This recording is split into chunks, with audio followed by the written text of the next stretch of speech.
Similarly, hard stools, anyone can pass hard stools, that doesn't equal to constipation.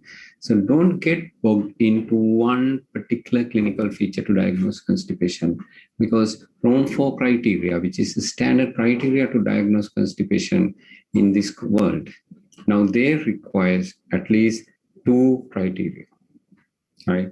At least 2 or more of the following: defecation frequency less than 2 times a week, fecal incontinence more than at least once a week, retentive posturing and stool retention, pain or hard bowel motions, large diameter stool or fecal mass in the rectum. Criteria should be fulfilled at least once per week for at least a month to establish the chronicity. No organic diseases should be there. So this is how you define constipation. This is from 4 criteria for constipation. So this was established in 2016. Next update will be in 2026. I'm the part of the committee, so I don't see anything major will change from this definition to 2026 definition actually. So this will remain more or less same for a foreseeable future. So then the next question is, although we have this 4-year-old child with possible constipation, what is the world epidemiology? How common this thing is? Where does it originate from? Which countries have higher prevalence also? So when you ask that question, we naturally go into epidemiological studies. So now this is the epidemiological map, which we developed in 2018. You can see Sri Lanka is there, right? You can see the high prevalence in some of these countries where, dark blue, this study was from Nigeria. This is Nigeria, right? So where the prevalence of constipation is 27.8%, which the study that we contributed from here, from Sri Lanka, right? This is Sri Lanka, 15.8%. This is Hong Kong, right? This is Hong Kong, 29.2%, right? India about 10%, China mainland, very high prevalence again. So this is Italy and Argentina, Brazil, Ecuador, Colombia, and all that, right? All these large South American countries have significantly high prevalence of constipation also. So this is the world prevalence in 2018. But now we can color more countries actually here, because the big study came out recently. So we need to update this. Okay, so the pool prevalence, when you take everything, it's 9.5% of world children are suffering from constipation. Now look at prevalent outside Asia, right? So if you look carefully, it's almost somewhere in, Nigeria is very high. Now look at the Asian data, right? Pretty high actually, right? Look at Hong Kong 2 studies, and this is Taiwan, like 32.2%, and we have high prevalence, right? So quite a large percentage. Iran is a very few, Korean is less, Japanese 0.3%, the lowest. So this is Asia, right? So now the question is, constipation was thought to be a disease of the Western world, right? Now when we do more epidemiological studies, it looks like that it is shift. The epidemiological center is shifting from west to east, I suppose. So more people in Asia do have constipation than more in West. So we need more data to clarify this, but it looks like the epidemiological epicenter shifting from west to east. So Asian children do have more constipation than West. So we need to be aware, because we are living in the East, and our children do have high predilection to develop constipation. So then comes, why did this 4-year-old child develop constipation, right? So what are the reasons? Now, organic causes such as hypothyroidism, hypocalcemia, celiac, very rare among children with constipation, right? Now, the biggest problem is things like intestinal neuronal dysplasia, neuropathies, myopathies are extremely uncommon among children with constipation, right? So they are very rare, honestly speaking, right? So what do the majority of children do have? Functional constipation, so that they don't have any organic diseases that can be accountable for their symptoms. So let's see what functional constipation is. The pathophysiology of functional constipation, right? Can you see my arrow? I'm sure yes. Right? Can you see my arrow, please? Yeah. Right. Okay. Now this is normal rectum, right? So the fecal matter come into the rectum, and once it is there, when it enlarges up to a certain diameter, the rectum gets stimulated and contracts, and then the internal anal sphincter get relaxed, and feces pass into the anus, and then the external sphincter relax, and they pass stools. Now imagine, for instance, the child, when they, because of the pain or laziness or doesn't want to go to the toilet, they try to not to pass the stools, right? So when they desire comes, they squeeze their internal sphincter as well as the external sphincter and hold it. Now what happened? The fecal mass get enlarged, right? So this is the normal amount. Now this start to get enlarged, and the colon is designed to absorb water. So water from this fecal mass get absorbed into the body. So what will happen to this? This will become a very hard, large, rock hard fecal mass, right? So then, since the child is not passing this will start to accumulate up, dilate in the rectum and a sigmoid colon. So this become larger and larger and more difficult to pass. So now, imagine if this is passed, there will be excruciating pain because of the large hard fecal mass going through the rectum anus. So then they don't want to pass the stool once again, right? So this is the pathophysiology of constipation in young children, actually. So their main problem is fecal withholding due to fear or pain or not willing to pass the stool or improper toilet training. So that is where the problem lies, rather than hypothyroidism or hypocalcemia or celiac disease or intestinal neuronal dysplasia, nothing like that, actually. So is that very clear to you all people? So it's very important, you need to understand this. Right. So what are the risk factors for this thing? Why do people withhold stools, or why do children develop constipation? So what are the risk factors? So generally it says the male sex have higher predilection to develop constipation than female. This is some of our data long ago, about 10 years ago. But still, this has not been challenged. So then, dietary fiber. Several studies have shown poor dietary intake of fiber is a risk factor for constipation. I can list about another 10 more right down here, right?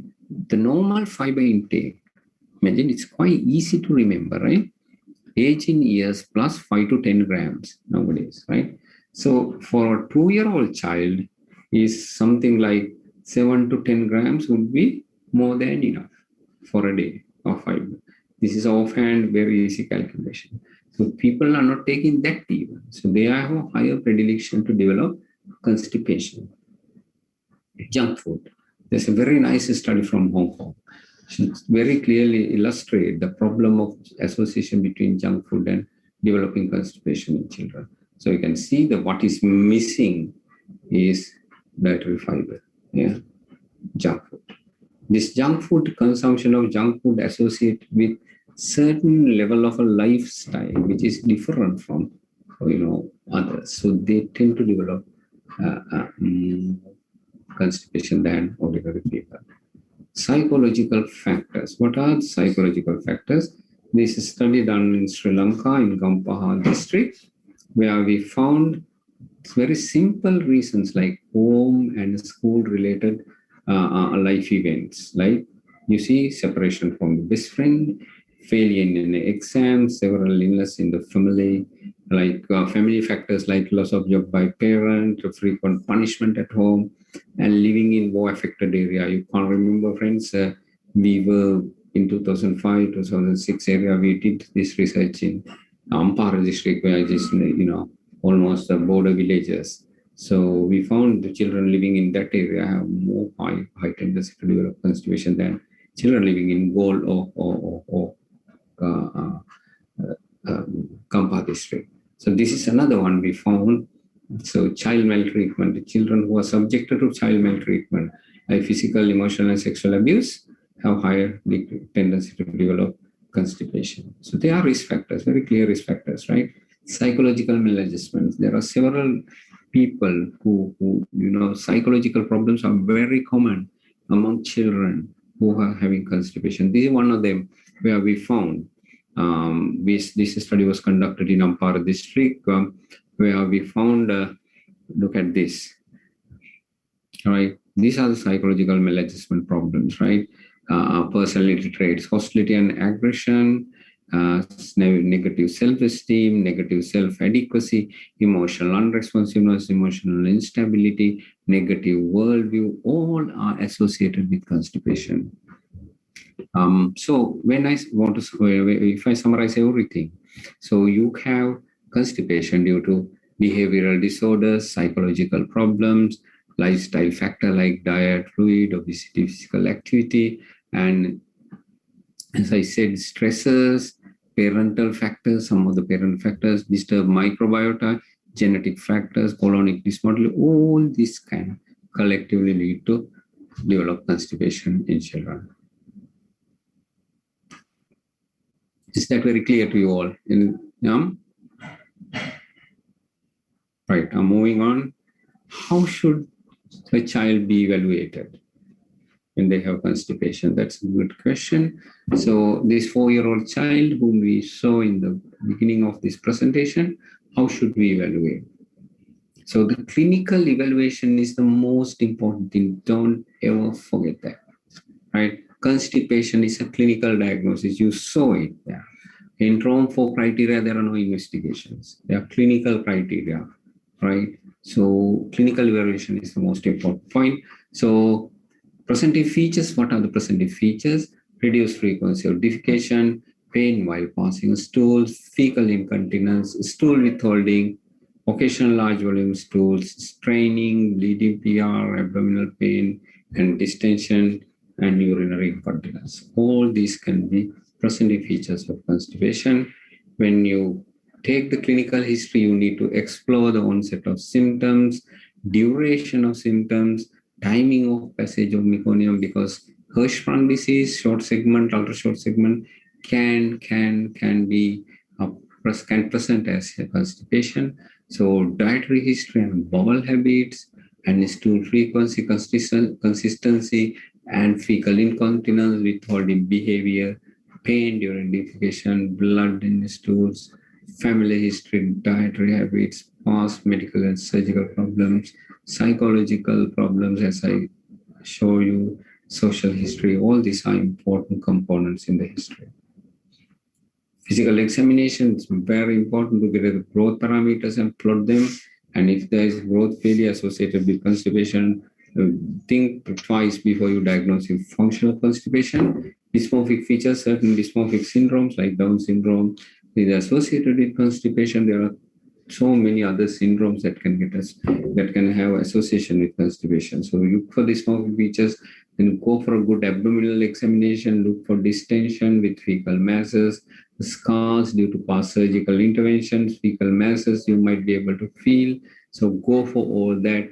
And perianal and perectal examination is an important part in assessing children with constipation, and lower limb neurology I do assess when there is refractory to current medical management. So then that can have spinal bifida occulta with tethered cord that can lead to malfunction of the rectum due to poor innervation. So all that are important in the assessment of children with constipation. So what are the red flag features? What indicates organic disorders, right? Delay in passage meconium indicates Hirschsprung, bilious vomiting, bloody diarrhea, failure to thrive, all that indicate organic issues. for the symptoms of constipation: developmental delay, abdominal distension, ectopic anus, ribbon-like stool again indicate Hirschsprung disease, perianal fistulae, very dangerous, indicate of Crohn's disease association, and so features of spinal bifida, abnormal tuft of hair, hemangioma, or asymmetry of the buttocks, all that indicates association of constipation and neurological disorders. Asymmetric growth of lower limb indicate lower limb neurological abnormalities, as well as poor innervation of the rectum and anal sphincters. The perianal sensation again very similar. Abdominal neurology again similar. Symptoms starting early in life indicates severe significant function organic problem and absent cremasteric reflex. So all that is important. How should you diagnose? Now, I said a few minutes ago, constipation is diagnosed using clinical criteria. So constipation is a clinical diagnosis. Don't keep any doubt whatsoever in your head. It's only a clinical diagnosis, right? Investigation can later help you, but initial diagnosis is clinical. So these investigations, although done by many people, have no place in day-to-day management of constipation. X-rays are being done left to right, adult to children and neonates and everybody, but it doesn't help in managing children with constipation. Thyroid function test, you have seen enough times when adult patient comes with constipation, they take thyroid function test and put some bisacodyl suppositories in the rectum and kick them out of the ward. So that should not be the way, right? So cow's milk allergy, some people believe cow's milk allergy leads to constipation. There's no enough evidence for that claim, actually. There are a few research that was done, but the results are not very promising, actually. Similarly, with celiac disease, screening for celiac disease, not in this part of the world, but even in the Western hemispheres, it has been discouraged now.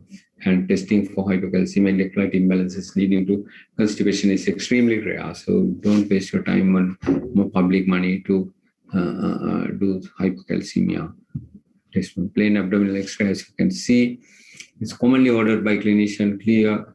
The idea is to try to assess the amount of feces in the rectum, right?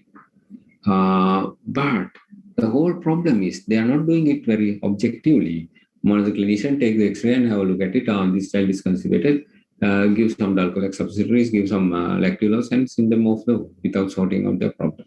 So the problem is there are several scoring systems in the literature that very clearly describe how you should define constipation by looking at X-ray, right? But however, ladies and gentlemen, none of these things are perfect, right? There are a lot of inter-observer and intra-observer variability in these methods. Therefore, X-ray cannot be recommended to manage children with constipation. Then thyroid function test. There are several. I quote only one paper. So they have done 870 thyroid function tests, 56 has evidence of hypothyroidism, 9 had clinically significant hypothyroidism and constipation. Only one had constipation as the presenting feature. Can you understand? So children who come with constipation, doing thyroid function test is still useless simply because there can be a very clear clinical diagnosis. Colonic transit studies you can put certain colonic markers through a capsule into the intestine and measure, take X-rays and see where they are. Then by doing that, you can measure total and segmental colonic transit times and define segmental delay or pancolonic delay. Total transit time is said to be more than 62 hours. And if there's more than 62 hours, they can call it, you can call it as slow transit constipation. So this is what I was telling. Colonic transit studies, so where you follow these markers and they are going to take X-rays, right? So in the one in my left hand side, that one, all right, that one, that one, right? this one shows very clearly the markers are mainly distributed in rectum and sigmoid area.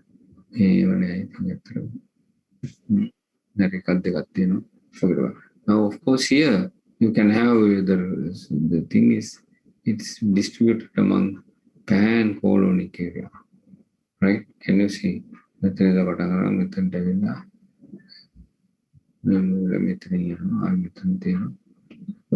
Stools getting really dry up when they are stuck in the colon.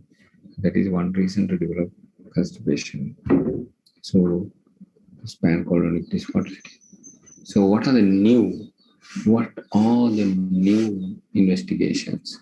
So, this is high definition anorectal manometry. You can do anorectal manometry. I think Prof. Nandadeva Samarasekara is doing it. Not high resolution. I think it's still a pretty decent job they do. And you can identify sphincter function, rectal sensation, anorectal reflexes, compliance, and all that, and create the 3D picture like this to understand the anorectal function, right? So that's important. High resolution colonic manometer can be used, or catheter can be introduced with an endoscope, right? Endoscope is started with the endoscope, and then push it, and keep it around the hepatic flexure and connect them to computer so that you can monitor their colonic function. And this is what you would see, right? So transit studies are highly abnormal in children with chronic constipation. And the other one is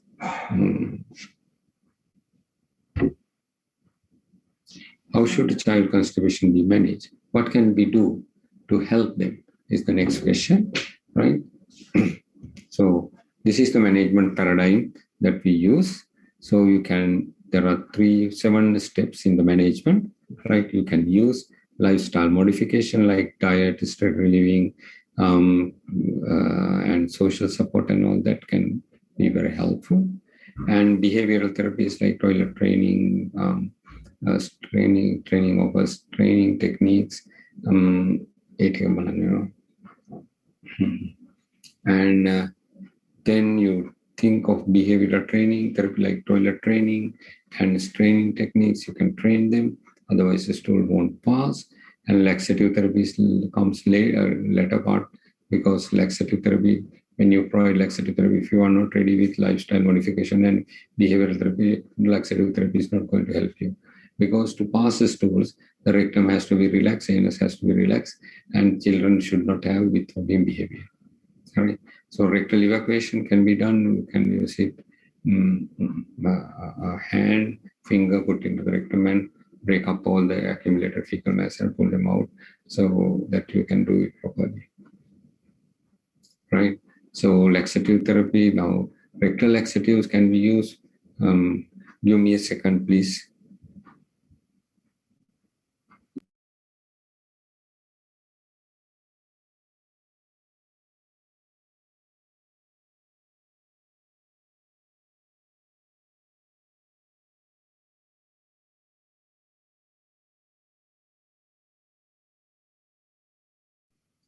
So then rectal evacuation is important because you can remember rectum was impacted with feces, so that whatever the drug you give will not be working properly unless that we get rid of that fecal mass.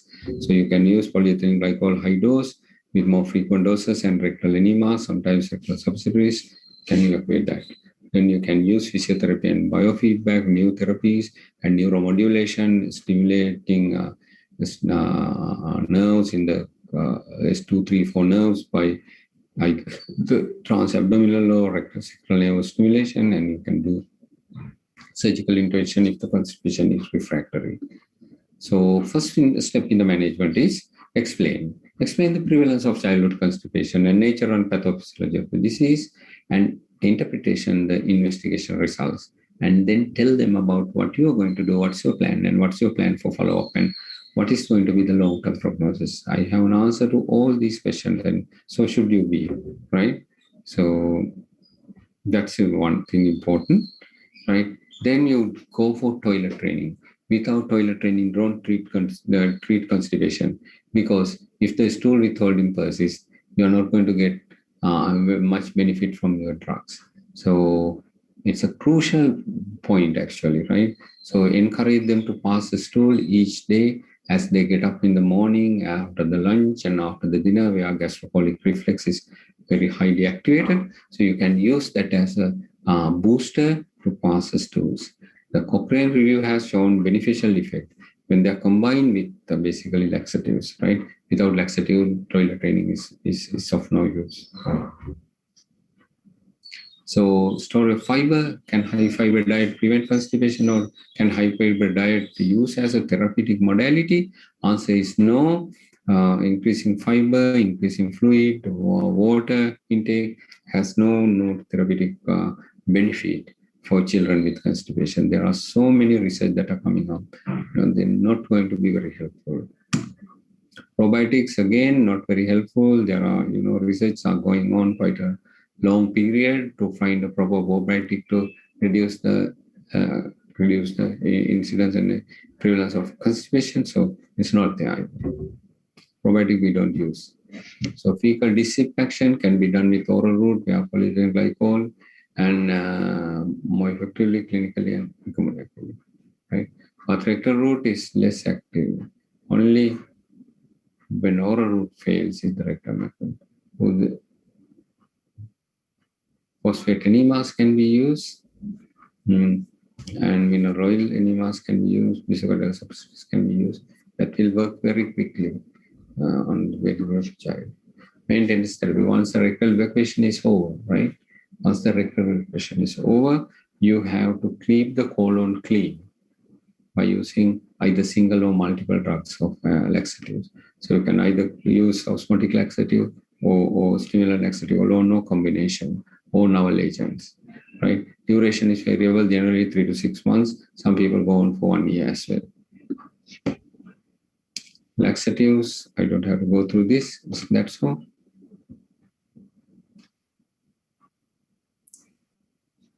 Now, what are the novel therapies? Chloride secreting lubiprostone trial recently completed. It's not going to be very helpful, ladies and gentlemen, because the trial data shows that the placebo and lubiprostone are both equally effective. So they're not going to do very well with lubiprostone. Similarly, flutaloprid, serotonin 4 receptor agonist, very effective in adults, but not in children, because our pathophysiology in children is different from adults, so that these drugs did not work at the initial trials. So what are the novel therapeutic interventions? What else can we do? We can do sacral nerve stimulation. Here we can see rectum is innervated by S234. So you can use this. This is an implant. So there's a wire going on here. So connected to all three. So give a squeeze. You can get sacral nerve stimulation like here. Hari? So there are few studies done in this area, but it's not very conclusive at the moment.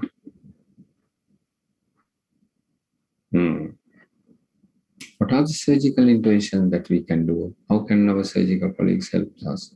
So injection of botulinum toxin into the internal anal sphincter to keep it relaxed. Antegrade continent enema, I will show you one picture of antegrade continent enema. Sigmoid resection, colorectal resection, where the feces go and impacted and get dilated, and there's that part of the colon is not functioning very well. You can't do much. You take that part out, and subtotal colectomy is also very similar to that. And finally, you can go for proctocolectomy and ileal anastomose. Whole colon can be removed, and anastomose ileal and the anus. This is antegrade continent enema. You insert a switch or a tube into the cecum, or nowadays it is being inserted to. So initially use the appendicectomy to insert the tube. Now they are doing it fluoroscopically, right? And helpful to evacuate bowel regularly. So you put the tube in here and keep it there fixed. So the tube opening is in the colon. You pump some normal saline through the tube and everything get cleaned up. So you can add some bisacodyl also into this. If you add bisacodyl, the effect is more quick. So this is one reason for sigmoid resection in children. Now this child has a very dilated sigmoid. This is one of my own child. So, own patient rather than my child. So this one got this sigmoid resected because it is dilated and fees is accumulating, leading to chronic constipation. So we took this off actually. What is the prognosis? Majority of them do very well, right? Children remember, but children do not outgrow constipation and need carefully planned treatment, right? If you treat properly, majority of children get out of constipation within 3 to 6 months, right? Bad prognostic features, what are they? Old age of onset, delay in seeking medical advice, and low defecation frequency at the presentation. So they have the worst prognosis, right? Take home message, what can we take home in this lecture? Constipation is a major global public health problem. You saw the map, you saw the numbers, now it's a common medical problem across the world. It significantly affects lives of children and their families. Risk factors are highly prevalent. I show you stresses, low fiber diet, all that are highly prevalent. Routine investigation do not help in the day-to-day management. Multifaceted approach is the best way to manage children with constipation. Novel therapeutic options are available for children who are refractory to constitutional treatment. Thank you very much.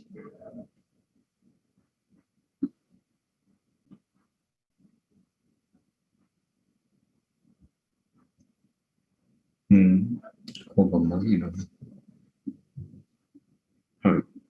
So anything that you want to ask? Any questions, please? Lamai?